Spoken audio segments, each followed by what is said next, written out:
Hey, good morning, everybody. It's Thursday morning, and it's May 7th, National Prayer Day. Hope you find yourself in discussions with God, praying. I pray for continued blessings, grace. It's awesome to have a relationship with our Creator. I want to get into something that I have been reluctant to really discuss very often. I was going back through the history of these dialogues with you. I questioned whether or not Tony Fauci was a good guy, a bad guy. I personally do not know Tony Fauci, but the evidence continues to be mounting. The connections that Tony Fauci, Dr. Birx's family,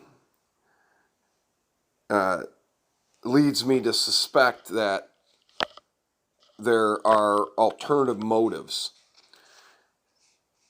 Specifically about Dr. Fauci, I find it very interesting that there is more and more evidence, more and more reports, more and more data, more and more facts, more and more information over the last 40 plus years about how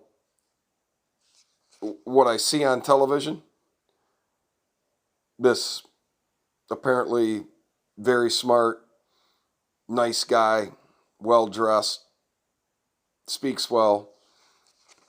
I mean, I got to thank my friend Mike, who right in my driveway one day challenged me and said, hey, I don't think Bill Gates and Barack Obama are trying to kill a bunch of humanity. I think they're trying to do good for everybody. And it sent me down a path to open up my mind, ask more questions, really not pay attention to just what mainstream media keeps telling me. Because is it strange to anybody else that it just doesn't seem right? They keep telling me one thing, and I go back to a recap of everything. Dr. Fauci says right on through February, there's nothing to worry about here. The flu, which this year's flu was an extremely deadly flu. The influenza and pneumonia death rates were extremely high in the United States. And then all of a sudden saying, this is going to kill a bunch of people. The people telling us, and I think correctly so, the people telling us, don't worry about wearing a mask. If you're going outside, don't buy masks. It wasn't just because the healthcare workers and a shortage of PPP. I think that now that you hear more doctors with experience that say, what are we doing? More and more doctors who are being censored, which I may be censored here as well. More and more doctors are saying, don't wear a mask. A mask helps you take in, and in small particles, create antibodies, build up your immune system. If you continuously wear a mask, if you continuously stay home, you are going to weaken your immune system and you're going to get more sick. So that seems much more accurate to me than don't wear a mask, it's not going to help you, it's actually going to hurt you. Oh, wait a minute. Yes, if you're going to go out, you need to wear a mask. It's a similar switch that they did with this is not going to be a big deal. It's not going to kill anymore in the United States. I do believe that this particular virus, and I'm not a doctor, but everything I keep learning, it's highly contagious and it is dangerous for a small group of our population. And it really looks like another horrible mistake we made was, well, let's see how China deals with it. And let's deal with it how China did. Italy did what China did, and they had a bunch of people die. What we realized, and New York used the China model, and what we realized was you have doctors, not the Tony Fauci's of the world. I'm talking about the ICU doctors that are doing this every single day, saying we're killing the patients by putting them on ventilators. So it's something to do with this the body's immune system reacting to the inflammation and different things. And it's so complex. I'm not a doctor. I'm not going to sit around and try to say that I'm able to diagnose anything. But I do look at, okay, so this virus was created in China by the Communist Party, and it was allowed to travel throughout the globe so that everybody could become affected. I do remember seeing the clips of Tony Fauci in front of Georgetown in 2017, saying that this administration will undoubtedly encounter a pandemic, a global pandemic. And then he said it again in another public setting like that earlier this year, that there's no doubt that there's a pandemic that's going to hit the administration this year. How did he know that? How does he state that emphatically? And is it possible that he was stating it emphatically at other times during the other 6 presidents that he's worked with? I'm reading an article from Mike Adams, Natural News. I don't always agree with Mike. I think sometimes he's even farther out there than I am, but he's a really smart guy. He's a super smart guy. I think he cares about people. I think he's trying to educate people. And he's quoting Newsweek and Politico. These are both globalist publications. They are not conservative. And he points out, look, his doctor, he calls it death science. And Dr. Fauci, Mr. Death Science, Dr. Tony Fauci himself, how much responsibility does he and people like him have for the death of at least 250,000 people across the globe right now? Even Newsweek, this global publication that usually defends depopulation, it advocates, is now pointing out the ties between Dr. Fauci and the biological engineering industry. I mean, just last year, the National Institute for Allergy and Infectious Diseases, the organization led by Dr. Fauci, funded scientists at the Wuhan Institute of Virology. Matter of fact, over the last 5 years, there's been 2 different $3.7 million funding units for a total of $7.4 million funded into, this is according to Newsweek now, and many scientists have criticized gain of function research, which is what this was designed for, because it creates a risk of starting a pandemic from accidental release. Dr. Fauci, in other words, helped funnel money into a program that he knew the scientists were working on gain of function properties. It could result in a global pandemic, or maybe deliberately resulting in a global pandemic, since he's been talking about it now for a number of years.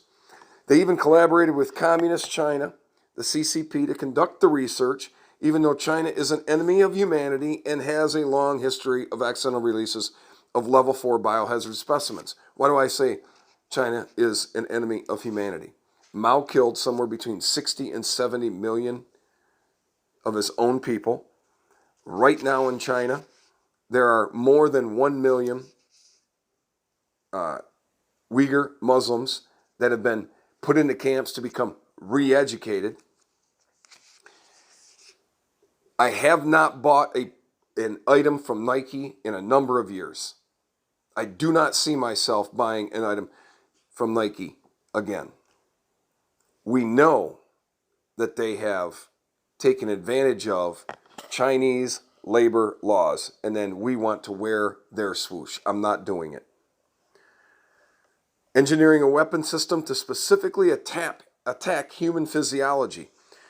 Part of the research that Fauci funded, and this is again according to the Newsweek, was a second phase of the project beginning to really surveillance the work, but also gain of function research for the purpose of understanding how bat coronaviruses would mutate to attack humans. So the project was run by EcoHealth Alliance, a nonprofit research group under the direction of President Peter Daszak, an expert on disease ecology. The NIH canceled the project just this past Friday, April 27th, according to Politico. Seems to be a lot of people asking a lot of questions, and this isn't going well. The project proposal states we will use S protein sequence data, infectious clone technology, in vitro and in vivo infection experiments, and analysis of receptor binding to test the hypothesis that percentage divergence thresholds in S protein sequences predict spillover potential. Layman term, spillover potential refers to the ability of a virus to jump from animals to humans, which requires that the virus be able to attach to receptors in the human cells. In other words, this is the use of genetic engineering technology to build biological weapons that are designed and intended to exterminate human life. That's a bold statement. This is a doctor who's taken an oath to do no wrong. Well, at least knowingly do no wrong. Newsweek further explains, according to Richard Ebright, an infectious disease expert at Rutgers University, the project description of itself causes great concern. Ebright, along with many other scientists, has been a vocal opponent of gain-of-function research. The work entailed risks that worried even seasoned researchers. More than 200 scientists called for the work to be halted. But Dr. Fauci defended the work. Dr. Fauci, it turns out, has been a key cheerleader for the death science research for decades. He's been credibly accused by Dr. Judy Mikovits and other virologists of stealing intellectual property and stifling whistleblowers who sought to expose the truth about NIH-funded research and how it threatens humanity. Again from Newsweek, in early 2019, after a reporter from Science magazine discovered that the NIH had approved 2 influenza research projects that use gain-of-function methods, scientists who oppose this kind of research excoriated the NIH in an editorial in the Washington Post. Quote, we have serious doubts about whether these experiments should be conducted at all, wrote Tom Inglesby of Johns Hopkins University and Mark Lispich of Harvard. Well, Mike Adams goes on to talk about whether or not somebody like Dr. Fauci, who was in charge of these things,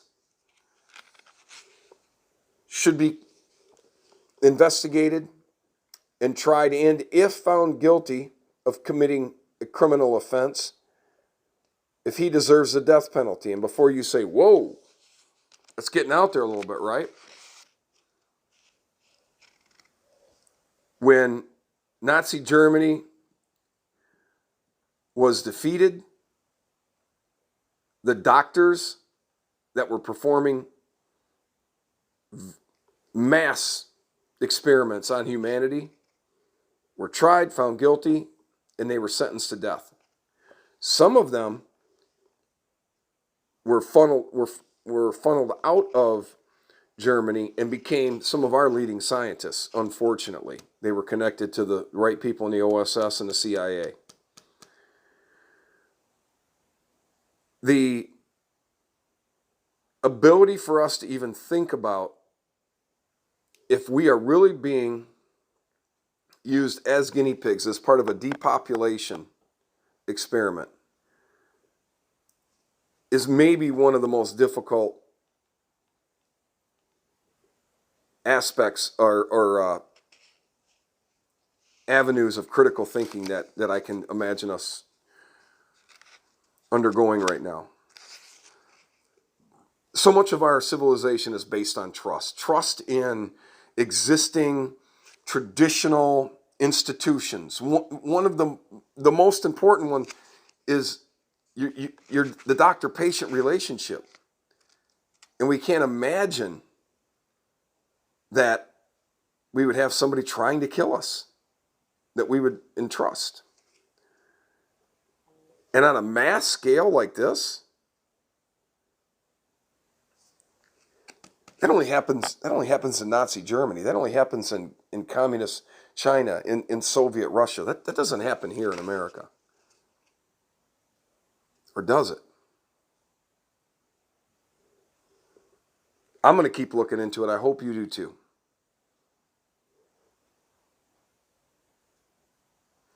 I'm going to move some of these things. We're going to try to connect. We have purchased jamesdetroit.com. And so we're going to try to move some of these things because we see so many people getting censored off of YouTube and Twitter and different accounts. I'm just asking questions.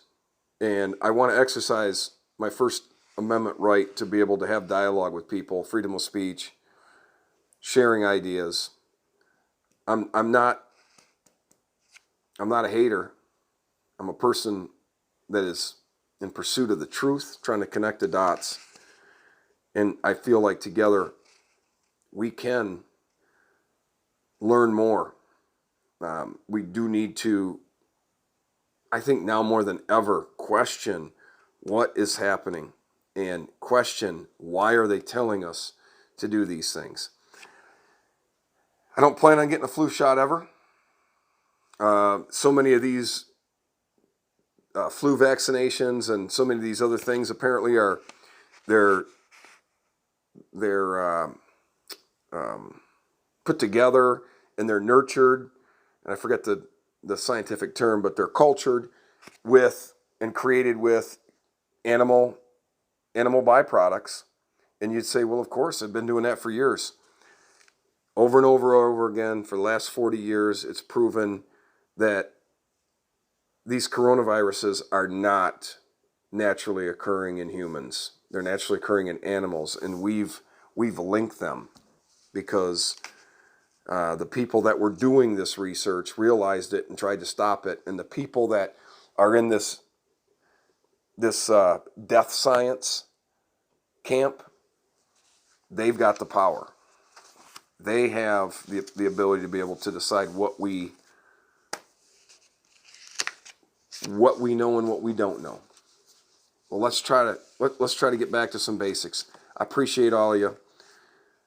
We're going to be working on James Detroit. We're going to be working on the website and connecting things over, and then even going to a different platform maybe. So hopefully we can keep these things up. I can't imagine anybody being too offended, but who knows? Hope you have a great day today. Pray continually. And until the next time we get a chance to talk. Oh, and by the way, Bob Martin today. We're going to interview Bob Martin. We're going to try to get it up online, the Review magazine. I'm a big fan of what I see happening with the Review magazine and Bob Martin, and I look forward to that interview, finding out more specific things, and sharing it with the world. So please check that out later. And until then, I'm James Detroit, and I'm out.